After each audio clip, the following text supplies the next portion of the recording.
नमस्कार दर्शक बंधु आपण मानक स्वागत जनावि मोर चैनल रे आज आउ एक नुआ भिडियो रे। तो बर्तमान गोपबंधु सहायता योजना नहीं आसला बड़ अपडेट। तो भिडियो शेष पर्यटन देखूँ। जदि भिडियोटी आपको भल लगे तो भिडियो लाइक एंड सब्सक्राइब करें।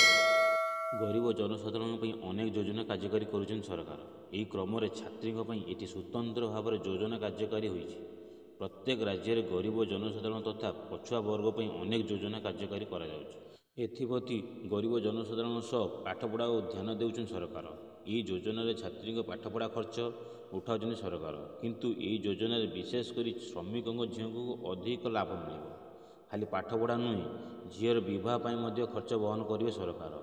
श्रमिक परिवार प्रथम 2 झील पाठपढ़ा 20,000 टଙ୍କା प्रदान करेंगे सरकार।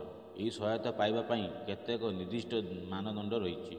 यह सहित जदि कौन झीर व्यवसाय करने चाहते तेबे यही योजना से सहायता जोगाई देवे बोली सरकार कहते। 20,000 टଙ୍କା पर्याप्त नहेले सरकार आउ 30,000 टଙ୍କା जोगाई देवे बोली कहते। यही परिवार झी ही यही योजना सामिल हो पारे। एथिपाई पासपोर्ट फोटो, आधार कार्ड, राशन कार्ड, आय प्रमाणपत्र, मोबाइल नंबर, आधार कार्ड सब लिंक होता दरकार।